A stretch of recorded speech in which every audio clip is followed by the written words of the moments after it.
তুমি তো যার সন্তান।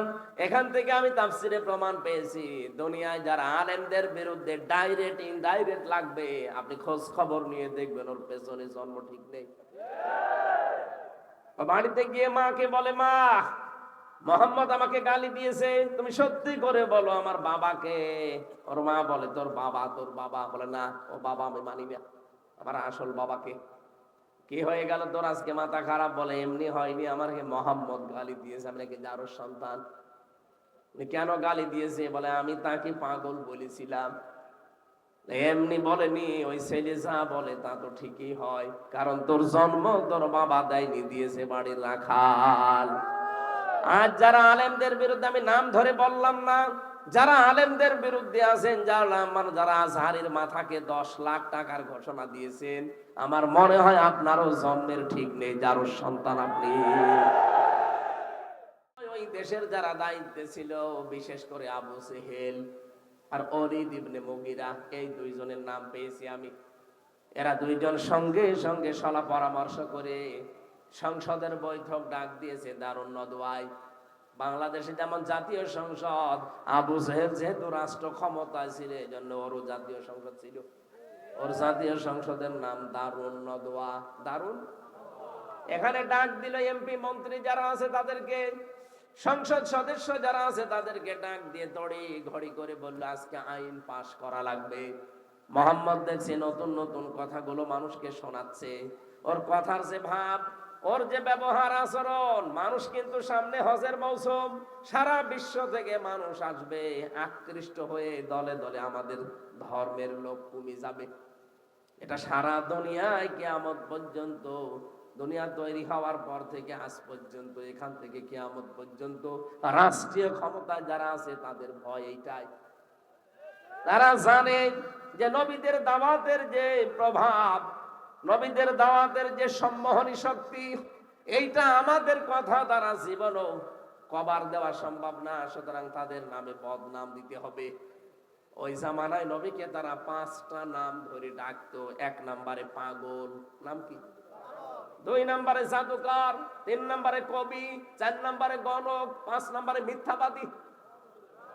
5টা নাম ধরে ধরে তারা ডাকতো, আর 5টাই আবিষ্কার করেছিল ওলীদ বিন মুগীরা।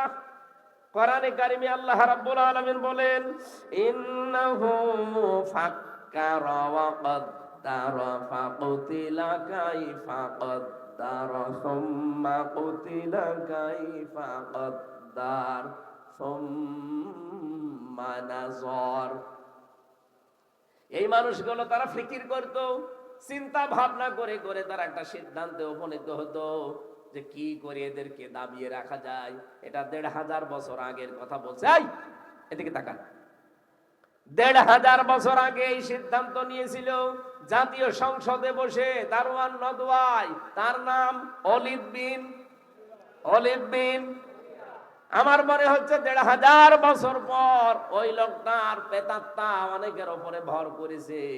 ওই সময় নবীকে ওরা বলতো জাদুকর, এখন অনেকে নবীর উত্তরাধিকারীকে বলছে ধর্ম ব্যবসায়ী। কথা বলা লাগবে, আপনি দেখেন তো কথা মিলে যাচ্ছে, খাপের খাপ মুমতাজের বাপ। ওই জামানায় নবীকে ফিকির করে চিন্তা ভাবনা করে দাবিয়ে রাখার জন্য নাম দিত। কি নাম দিলে মানুষ বিশ্বাস করতে পারে? প্রথমে তারা দিয়েছে যে জাদুকর। এ তো নবী কি জাদুকর ছিলেন? একজন আর একজনকে বলছে, না, এ নামে হবে না, জাদুকর দিলে মানুষ মানবে না। কারণ হচ্ছে কথাবার্তার আবার শামসি ওয়া দুহাহা ওয়াল কমারি ইযা তালাহা ওয়ান নাহারি ইযা জাল্লাহা। এই কথাগুলো শুনলে শুধু কানের ভেতরে যায় না, কানের ভেতর থেকে মনে হয় হৃদয়ে একেবারে গেঁথে যায়। এর একটা আলাদা শক্তি আছে। সুতরাং কবি নাম দিয়ে দাও। আরেকজন বলে, না, কবিও মানুষ খাবে না। কি খাবে তাহলে? পাগল দিয়ে দাও। বলে, পাগলও মানুষ মানবে না, কারণ পাগলের চেহারা এত সুন্দর করে থাকে না। নবী যে চুলটা এত সুন্দর করে আঁচড়িয়ে রাখতেন, বিশ্ব নবী নিজে পারফিউম ব্যবহার করতেন আতর। পাগলের কাছে আতর থাকে? কথা বলেন না কেন? তার দাঁতে থাকে ময়লা। আল্লাহর নবীর দাঁত গুলো ছিল একদম মুক্তার দানার মতো। তার চেহারা দেখলেই মানুষ একবার তাকিয়ে চোখ ফিরিয়ে নেবে না, এমন কোন মানুষ দুনিয়ায় ছিল না যেই দেখতো একবার দেখেই তাকিয়ে থাকতো। ওরা বলছে এভাবে হবে না, কি বলা যায়, মিথ্যাবাদী বলো। ওলীদ বিন মুগীরা বলে, পাগল হয়ে গেছে তোমরা, 40টা বছর তো আমাদের কাছে বড় হয়েছে লোকটা, ও মিথ্যাবাদী আমরা তো আজও প্রমাণ করতে পারিনি, কারণ কোনদিন তার মুখে আমরা মিথ্যা কথা শুনিনি। সুবহানাল্লাহ বলতে পারেন? নতুন নতুন কি দেওয়া যায় তাকে? আল্লাহ পাক বলেন ফাকুতিলা কাইফা কাদ্দারা, ধ্বংস হয়ে যাক। এখানে কুতিলা মানে হত্যা না, কুতিলা মানে ধ্বংস, সর্বনাশ, নিঃশেষ হওয়া, বরবাদ হয়ে যাওয়া। আল্লাহ বলেন বরবাদ হয়ে যাক, গর্বর আমার বরদোয়া ও ধ্বংস হয়ে যাবে যারা নবীর বিরুদ্ধে এরকম চিন্তা ভাবনা করে নতুন নতুন শব্দ লাগিয়ে দেয়। আল্লাহ নিজে যদিও জবাবও দিয়েছেন, ওয়ামা সাহিবুকুম বিমাজনুন, তোমাদের সাথে আমার নবী মুহাম্মদ রাসূলুল্লাহ তিনি পাগল না। কি পাগলামি দেখলে তার ভেতরে? 40 বছর তো তোমাদের কাছেই বেড়ে উঠেছে, নতুন নতুন নাম এখন দাও। আরে ভাই 15.5 বছর তো আপনার সাথে আমি ছিলাম, তখন তো ধর্ম ব্যবসায়ী বললেন না, তখন তো রাজাকার বললেন না, তখন তো স্বাধীনতা বিরোধী বললেন না। হঠাৎ করে আপনার কি হয়ে গেল? আপনি ওই জালেমদের মতো আরম্ভ করেছেন। তার মানে আমরা ভালোভাবে বুঝে ফেলেছি আপনার পেছনে কোন দাদা মনে হয় কাটি দিচ্ছে। আপনার এই কিশোরগঞ্জের একজন ফৌজু পাগলা আছে, আগে ছাত্রলীগের সভাপতি ছিল, হাসিনা নমিনেশন দেয়নি, এজন্য লোকটা পরিবর্তন হয়ে এখন একটা দলে যোগ দিয়েছে। এখনো প্রতিদিন ছড়াচ্ছে যে আলেমরা ধর্ম ব্যবসা আরম্ভ করেছে। আল্লাহ রাব্বুল আলামিন কি দিলেন? সুম্মা কুতিলা কাইফা কাদ্দারা, আমি আবার বলছি ধ্বংস হবে।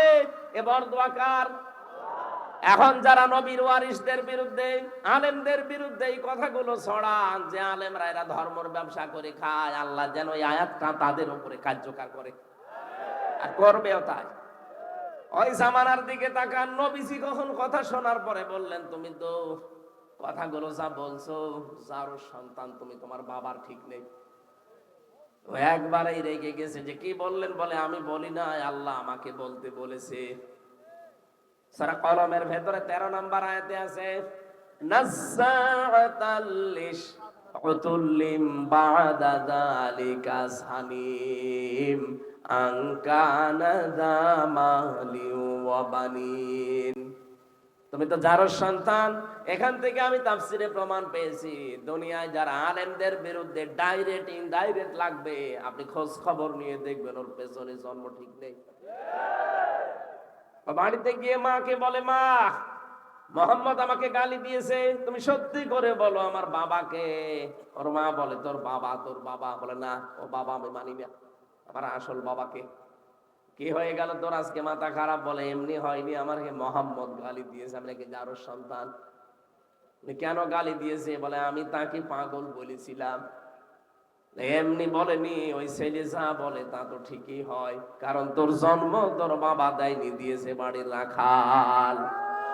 আজ যারা আলেমদের বিরুদ্ধে, আমি নাম ধরে বললাম না, যারা আলেমদের বিরুদ্ধে আছেন, যারা আজহারের মাথাকে 10 লাখ টাকার ঘোষণা দিয়েছেন, আমার মনে হয় আপনারও জন্মের ঠিক নেই, যারও সন্তান আপনি।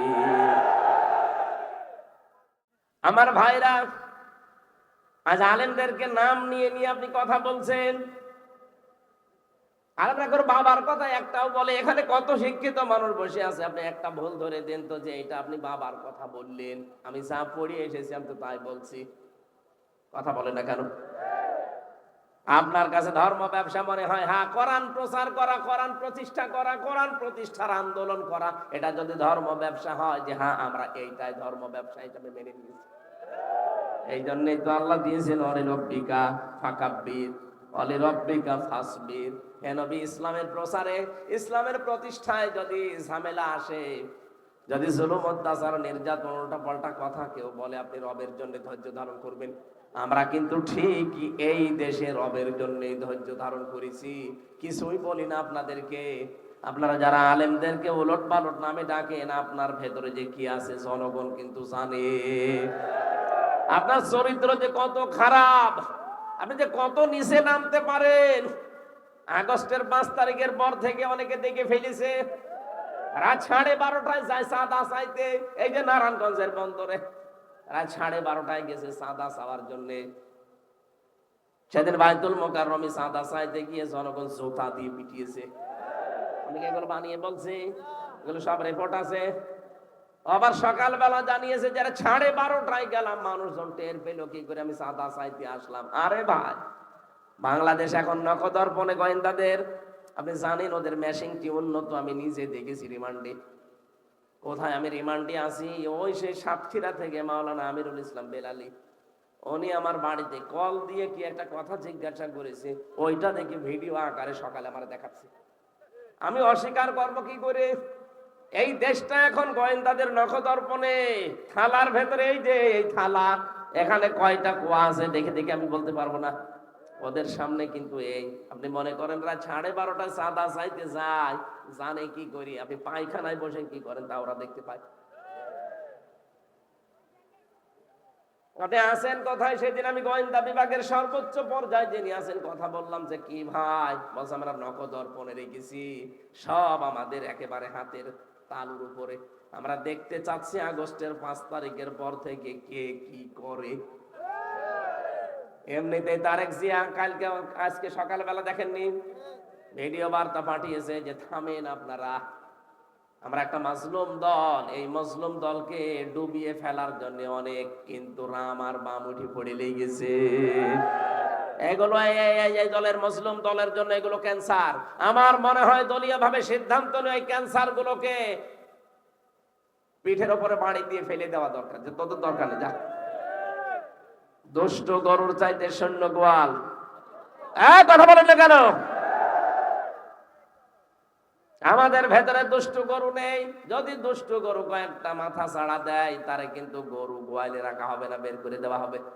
আর আমরা চাই আগস্টের 5 তারিখের পর থেকে এই দেশে এইটাই হওয়া দরকার যে দুষ্ট গরুর কোনো জায়গা এ দেশে নেই। দুষ্ট গরু যারা আছে চলে যান আপার কাছে। উনি একা একা বিশাল এক ফ্ল্যাট নিয়ে আছে দাদার কাছে, জায়গাগুলো কি করবে? আপনিও চলে যান। অত বড় বাড়িও কি করবে একা একা? কয়েকদিন আগে উনি পাঠিয়েছে যে আমি অঘোষিত জেলখানায় আছি, এত বড় জায়গায় আমার আর একা ভালো লাগে না। ভালো লাগছে না? 273টা কি 275টা মামলা হয়েছে। আসেন, ভালো যদি না লাগে ঢাকা কেন্দ্রীয় কারাগার আছে, কাশিমপুর মহিলা কারাগার আছে, ফাঁসির ওই কন্ডেম ছেলে আমি যেমন ছিলাম আপনাকেও আল্লাহর নাম নিয়ে রেখে দেবো ফাঁকের পড়ে। কারণ এই দেশের আইন হচ্ছে একটা মানুষকে হত্যা করলে তাকে হত্যা করা লাগবে, কারণ ওই যে হত্যার আদেশ দিয়ে দেয় ফাঁসির। আর আপনার বিরুদ্ধে মামলা 275টা মার্ডার মামলা মাত্র, মানে একবার একটা দিলেই তো শেষ। আর 274টা থেকে যাচ্ছে। বিশ্বনবীকে আল্লাহ বলেন আপনি সতর্ক করেন, কি বিষয় করবেন? আমি যে কয়টা পয়েন্ট বললাম, 27টা। না, আপনারা তো ঘুমাচ্ছে। এর 1 নম্বরে আপনি মানুষকে সতর্ক করবেন প্রথমে এই বিষয় নিয়ে যে যেটা করে না ওই দোষ যেন তার উপরে কেউ চাপিয়ে না দেয়। এই বাংলাদেশে এই গুনাহটা বেশি। আমি যেটা করি না আন্দাজে আমার উপরে দোষটা চাপিয়ে আমারে কালার করে দেয়। তাকান এই দেশের দিকে। আমারটা নিজেরটা বললাম আমি, কারণ আমি ভিকটিম। আমার যে মামলা দিয়েছিল ওই ছাতা আমি জীবনে নামই শুনিনি। আনসার আর না কি যেন নাম দিয়েছে, ও জীবনে কোনোদিন আনসার আর ইসলাম না বাংলা টিম আমি শুনিনি। অথচ 3টা বছর আমার জীবনে নষ্ট করে দিল এই মামলা দিয়ে। ইমাম মালিক রাহমাতুল্লাহ আলাইহির জামানার একটা হাদিস পড়লাম, ঘটনা পড়লাম। ওনার জামানায় এক মহিলা মারা গেছে, আর একজন মহিলাকে ডাক দিয়েছে লাশ ধোয়াতে। লাশ ধোয়ানোর জন্য পুরা কমপ্লিট। হঠাৎ করে ময়লা মাটি যা পরিষ্কার ছিল করার পরে রানের উপরে হাত দিয়েছে, হাতটা গেছে আটকিয়ে। ইমাম সাহেব যিনি ছিল, আরো যারা বিচার করতে পারে তাদেরকে ডাক দেওয়া হচ্ছে। সবাই বলছে কাজ করেন। এই মহিলার হাত যেহেতু আর রানের উপর থেকে খোলে না, তাহলে ওই মরা মহিলা যিনি লাশ, ওই লাশের গোশত কেটে ওই জায়গায় বাদ দিয়ে দেন। কিন্তু ওর স্বামী বাদ সেজেছে। আমার স্ত্রী ভালো মানুষ ছিল, মারা গেছে, এখন মরা লাশ কাটবে, আমি কাটতে দেব না, দরকার হয় জীবিত মহিলার হাতে কবজি থেকে কেটে বাদ দিয়ে দেন। কিন্তু এর স্বামী আর সন্তান বাদ সাজে বলে না, আমরা আসলাম উপকারের জন্য, আর আপনি এখন আমাদেরই বাস দেবেন না, কাটতে দেব না। কিন্তু কাটতে না দিলে মহিলা তো বসা পায়খানায় যাবে না, প্রাকৃতিক প্রয়োজন আছে, কয় ঘন্টা থাকবে এভাবে। ওই জামানায় প্রধান বিচারপতি তখন ছিলেন ইমাম মালিক রহমতুল্লাহ আলাই। মদিনা থেকে তাকে নিয়ে আসা হচ্ছে প্রায় 80 কিলোমিটার দূরে। নিয়ে আসার পরে ইমাম মালিক ওই মহিলাকে পর্দার আড়াল থেকে জিজ্ঞাসা করছে, হে মেয়ে, সত্যি করে বলো এমন কিছু করেছো কিনা? মেয়েটি হাউমাউ করে কেঁদে বলে, না আমি কিছুই করিনি, আমার অটোমেটিক হার্ট আটকে গেছে। ইমাম মালিক বলে, না অবশ্যই তুমি কিছু করেছো। ধমক যখন দিয়েছে মেয়েটা বলে, হ্যাঁ আমার একটা কথা মনে হচ্ছে, এর লাশ ধোয়ানোর সময় এর প্রতি একটা খারাপ ধারণা নিক্ষেপ করেছিলাম, যে তোমার দেখতে তো ভালোই মনে হয় কিন্তু তুমি তো ব্যভিচারী। তোমার সাথে আমি সেই দিন একজন পুরুষকে বাড়িতে ঢুকতে দেখলাম। পরবর্তীতে খোঁজ নিয়ে জানলাম যে ওই পুরুষটা তার নিজের ভাইয়ের ছেলে। বলেন তো ভাইয়ের ছেলে সম্পর্কে কি হয়? ফুফু। ফুফু হয়, ফুফু হয় না? একটা ফুফুর সাথে একটা লোক দেখা করতে পারবে না? 14 জন মহিলার সাথে দেখা করা যায় যাচ্ছে, তার ভেতরে ফুফু একজন। আপনি ফুফুর সাথে খারাপ ধারণা করতে পারেন না, কিন্তু আপন ফুফু হওয়া লাগবে। অনেকে পাতানো ফুফু আছে, পাতানো ফুফু মানে ওর মেয়ে আছে এই কারণে ফুফু পাতিয়েছে। খালা পাতিয়েছে, ধর্ম খালা। খালার মেয়ে আছে এই কারণে ধর্ম খালা। এরকম খালা পাতিয়েছেন কারা? হাত বলেন তো। এই এলাকায় মনে হয় সব আল্লাহর ওলি বাস করে। এই যে একটা খারাপ ধারণা তার চরিত্রের উপরে নিক্ষেপ করেছি, আমার আল্লাহ। ইমাম মালিক বললেন, হ্যাঁ আমি বুঝে ফেলেছি, এই কারণে তোমাকে আমার আল্লাহ হাতটা আটকিয়েছে। অমাইয়াক সেবে খতিয়াতান সুম্মা ইয়ারমি বিহি বারিআন ফাকাদি হাইতামালা বুহতানা ওয়া ইসমাম মুবিনা।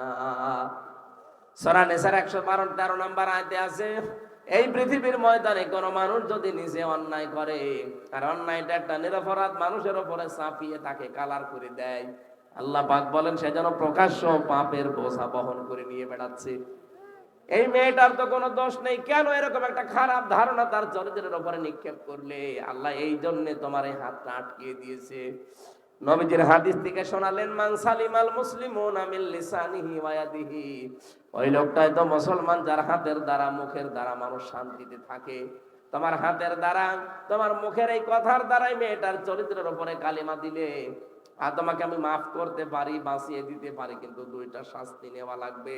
সূরা নিসার 4 নাম্বার আয়াতে আল্লাহ এই আয়াতটা দিয়ে দলিল দিয়েছেন, ওয়াল্লাযীনা ইয়ারমুনাল মুহসানাতি সুম্মা লাম ইয়াতু বিআরবা'তি শুহাদা ফাজলিদুহুম সামানিনা জালদা ওয়ালা তাকবালু লাহুম শাহাদাতান আবাদা ইলা আখিরি আয়াত।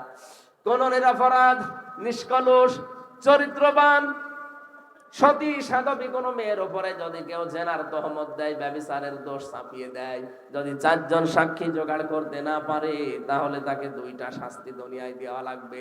1 নম্বরে 80টা বেত মারা লাগবে, 2 নম্বরে তার সাক্ষী আর কোনোদিন গ্রহণযোগ্য হবে না। তুমি যেহেতু কাজটা করেই ফেলেছো, তোমার সাক্ষীও নেই, তুমি আন্দাজে কেন এই মেয়েটার উপরে খারাপ ধারণা নিক্ষেপ করলে? 80টা বেত মারা হবে। বেদ না মারলে হাত তো ছুটবে না, কারণ দুনিয়ায় কোন গনার যদি বিচার হয়ে যায়, কিয়ামতের দিন আল্লাহ ওই বিচার আর ডবল করে করে না। 79টা বেত মারা হয়ে গেছে, জল্লাদ দিয়ে, চামড়ার চাবুক দিয়ে মারা হচ্ছে। মেয়েটা কাঁদতে কাঁদতে বেহুশ হয়ে যায়, কিন্তু 79টার পরে তারপরও হাত খোলে না। জল্লাদ বলে, কি করা যায়? ইমাম মালিক বললেন, না, কোরআনের আয়াত মিথ্যা হতে পারে না। ওয়াতাম্মাত কালিমাতু রাব্বিকা সিদকাও ওয়া আদলা লা মুবাদদিলা লিকালিমাতি। সূরা নামের 115 নম্বর আয়াতের প্রথম অংশে আছে, আল্লাহ পাক বলেন, এই কোরআন আমি নাযিল করেছি পরিপূর্ণ সত্য বাণী দিয়ে আর ইনসাফ দিয়ে, কখনো কখনো কখনো এটার পরিবর্তন হবে না। সুতরাং ৭৯টা হয়ে গেছে, আর একটা বাকি আছে। আল্লাহর কথা আমি ১০০ ভাগ বিশ্বাস করি। আরম্ভ করো বিসমিল্লাহ বলে। তিনি যখন ৮০টা এক বাক্যে আর একটা বাকি আছে বিসমিল্লাহ বলে দিলেন, চট করে হাত খুলে গেছে। মেয়েটাকে ডাক দিয়ে বলে, তোমার প্রথম শাস্তি শেষ। দ্বিতীয় শাস্তি হচ্ছে, যতদিন বেঁচে আছো কোন দিন তোমার এই অপরাধের কারণে তোমার সাক্ষী আর আদালতে গ্রহণযোগ্য হবে না। আজ বাংলাদেশে আয়াতটা যদি সংসদে থাকতো, এদেশের কত মানুষের মিথ্যা সাক্ষী বাতিল হয়ে যেত। আল্লামা সাঈদীর বিরুদ্ধে সাক্ষী দিয়েছে, ৭১-এর সাক্ষী দেবে, ৭৫-এ তার জন্ম। আমার বিরুদ্ধে যে ৪ জন সাক্ষী ওরা জোগাড় করেছিল, জীবনে ওদের কোনোদিন দেখিও নাই, তারা আমার দেখে নাই, কারণ আমি চিনিও না তাদের।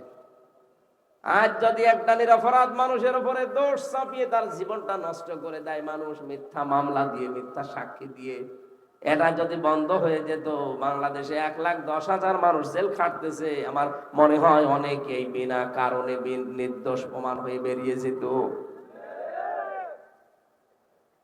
আমরা চাই এদেশে যারা নিরপরাধ বিনা কারণে আজ অন্ধকার প্রকোষ্ঠে ঝুলে ঝুলে মরছে, বিশেষ করে এটিএম আজহারুল ইসলাম, এই লোকটা এখনো পর্যন্ত ১৭ বছর জেল খাটতেছে। লুৎফুজ্জামান বাবর যদি ১৭ বছর পরে বের হতে পারে, তারেক জিয়ার পিএস মিয়া নুরউদ্দিন অপু ভাই যদি বের হতে পারে, তারেক জিয়া সাহেবের বন্ধু গিয়াসউদ্দিন মামুন যদি বের হতে পারে ১৭ বছর পর, আমরা চাইবো এই মুহূর্তে আজহারুল ইসলামকেও মুক্তি দেওয়া হোক। সব জায়গায় একটা খুশির বিষয়, আজকে আমি খুব বেশি আনন্দিত, কারণ আমাদের বোন হাফেজা আফিয়া সিদ্দিকা তিনি আজকে মুক্তি পেয়েছেন। আমেরিকার জেলখানা থেকে আজকে সকালবেলা মুক্তি পেয়েছেন। একদিকে কোরআনের হাফেজ, আর একদিকে বিজ্ঞানী, মুসলমানদের একটা সম্পদ হাফেজা আফিয়া সিদ্দিকা। আল্লাহ তার বাকি জীবনটা যেন হায়াতে তাজ্জেবা সিহাতে কুল্লিয়া বানিয়ে দেন, বলেন আমিন। আরে ভাই, জেলখানা থেকে মুক্তি পেলে যে কত আনন্দ লাগে, এটা তো আমার ছাড়া আপনি বুঝবেন না, আমি নিজে দেখেছি। সুতরাং যারা পেয়েছে আলহামদুলিল্লাহ, এখনো যারা বিনা অপরাধে আছে ভেতরে, আল্লাহ যেন তাদেরকেও বের করার ব্যবস্থা করেন। অতি দ্রুত তারা যেন মুক্ত বাতাসে মুক্ত ভাবে আল্লাহকে সেজদা দিতে পারে, বলেন আমিন। ৩টা বছর আমি জমার নামাজ পড়তে পারি নাই। জমার নামাজ কি আমি জানতামই না, কারণ ৩ বছর তো পড়তে পারি নাই। জালেমরা আমারে ২৪ ঘন্টা একটা ফাঁসির সেলের ভেতরে, কন্ডেম সেলে তালা লাগিয়ে রাখতো। আমার সাথে কেউ যেন কথা না বলে সিসি ক্যামেরা দিয়ে রাখতো, আলাদা ২ জন কারারক্ষী দিয়ে রাখতো, আমার দিকে কেউ যেন না তাকায়। যে মুক্ত হয়ে এখন এসেছি, কোনোদিন তো ভাবি না যে আবার বাইরে যেতে পারবো। আল্লাহ যখন মুক্ত জীবনে ফিরিয়েই দিয়েছে, বারবার আল্লাহর কাছে বলছে, আমার কণ্ঠটা তুমি ফিরিয়ে দাও, আর আমার শরীরটা তুমি আগের অবস্থায় ফিরিয়ে দাও। আগামীতে আমি আবার আসলে কথা বলবো, আমি আর পারছি না। কালকে পাবনা দারুল আমান ট্রাস্টে অনুষ্ঠান আছে, অনেক দূর যাওয়া লাগবে। সকালে মহিলা মাহফিল আছে পাবনা দারুল আমান ট্রাস্টে। এই আয়াতে লক্ষ লক্ষ কথা আছে। হাওলা ওয়ালা কুওয়াতা ইল্লা বিল্লাহিল আলিয়্যিল আযীম। আস্তাগফিরুল্লাহাল্লাযী লা ইলাহা ইল্লা হুয়াল হাইয়ুল কাইয়্যুম ওয়া আতুবু ইলাইহি। রব্বুল আলামিন।